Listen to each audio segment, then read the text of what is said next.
Encryption built to survive quantum computers just got cracked open, and a quantum computer had nothing to do with it.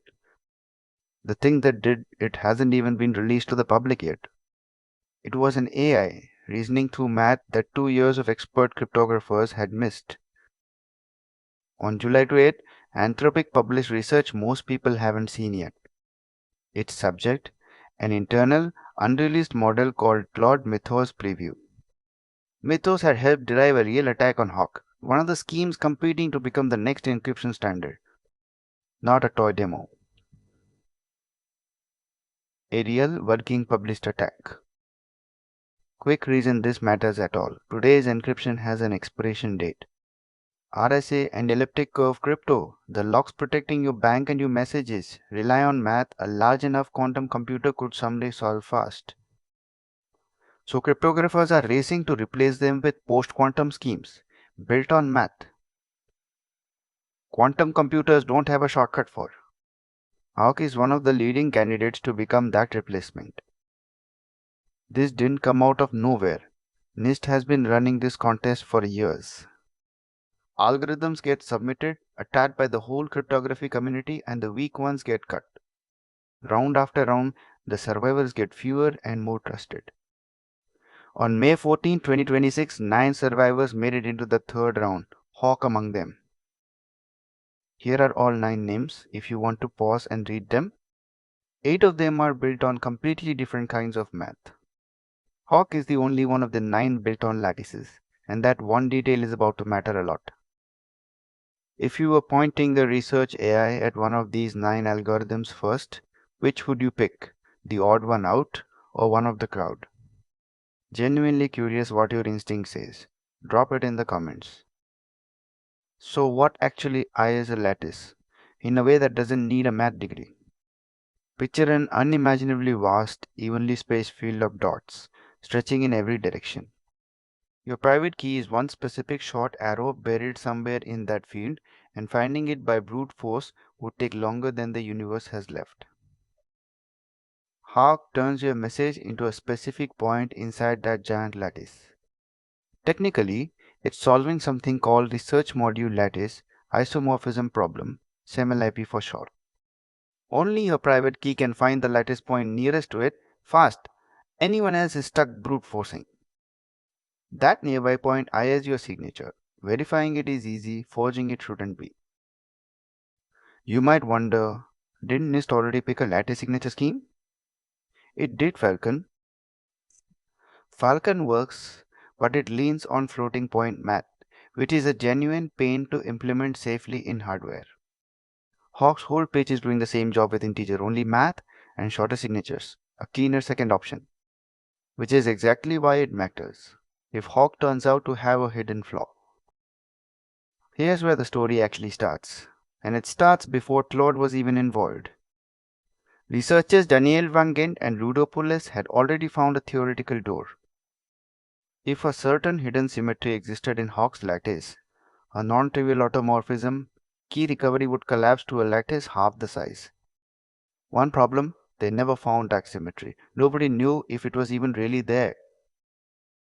Mathematicians already proved the shortcut would work if that symmetry existed. So why do you think nobody just went and found it themselves in 2 whole years? Not for lack of trying. Hawk had already survived 2 full rounds of expert public scrutiny. Finding a hidden symmetry in a structure that size isn't a search. You can just brute force by hand. It needs someone or something willing to grind through an enormous space of dead ends. That's the gap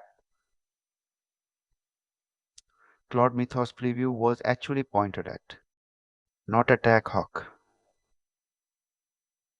Something narrower and stranger, go find that missing symmetry. And it did. Mythos proved the automorphism genuinely exists inside Hawk's real lattice. The theoretical door that had sat shut for 2 years just swung open. Cryptographers measure attack cost as an exponent, operations needed as a power of 2. Before this, recovering a Hawk 256 key cost roughly 2 to the 64th operations. After Mythos' shortcut, 2 to the 38th. Do that subtraction and it works out to about 67 million times cheaper. An attack getting 67 million times cheaper overnight. Does that mean Hawk is broken in your book? Take a real guess before I give you the actual answer. Anthropic didn't just publish the math, they published working code. Run it on a rented 96 core server and it recovers a complete Hawk 256 signing key. Expected time about 3 hours and 42 minutes start to finish. That's the moment this stopped being an academic curiosity. So here's your actual answer, and it needs to be precise, not dramatic. This is still an exponential time attack, not a polynomial one. It's not instant and it doesn't hand over every key. The bigger Hawk variants, Hawk 512 and Hawk 1224, stay impractical to attack even after this. Anthropic's own words, Hawk is substantially weakened.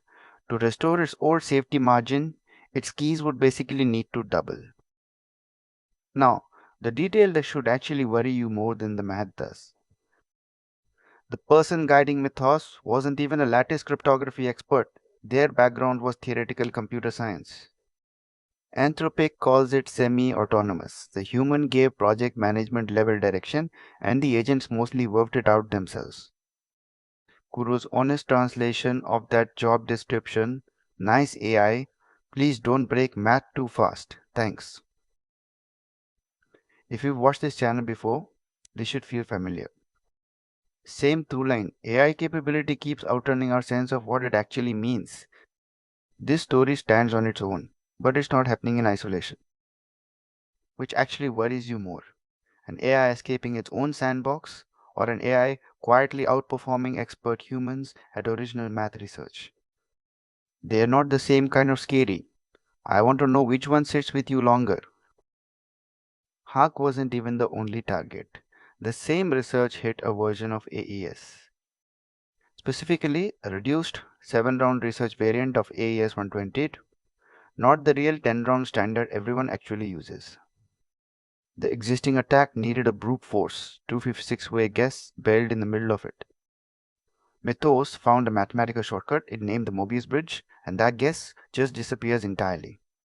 Enter net result, somewhere between 200 and 800 times faster, depending how you measure it.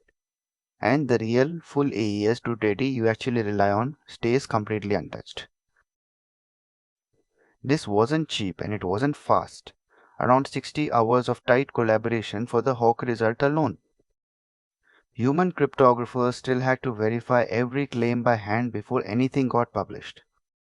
Anthropic's actual argument isn't, be scared of Hawk. It's that this is genuine original research, not just Claude reciting known attacks. That's a very different and much bigger claim than we found a bug. Time to close that loop from the very start of this video. No quantum computer touched any of this. It was Claude doing classical, pen and paper style math, just very fast. And no, your bank's encryption isn't affected today. Hawk isn't deployed anywhere in production. It's still just a candidate. This isn't. AI can break all encryption now. It's one narrow, hard-won crack in one specific undeployed scheme.